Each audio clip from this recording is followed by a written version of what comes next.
سورت کے اندر عجب تاثیر ہے. جب یہ پڑھی جائے تو فتنے سرد ہو جاتے ہیں، شرارتیں اور مفاسد معاشرے کے ختم ہو جاتے ہیں. حدیث میں ہے قیامت جب بھی قائم ہوگی تو جمعے کو ہوگی، اور سنت طریقہ ہے کہ قبل صلاۃ الجمعہ سورۃ کاف ایک دفعہ پڑھی جائے. کبھی بھی ناغہ نہ کرنا، ہمیشہ پڑھا دو.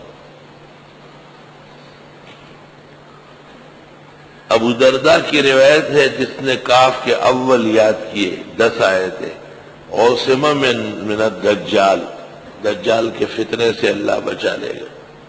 مسلم، ابو داؤد، ترمذی، نسائی. امام احمد کے مسند میں ہے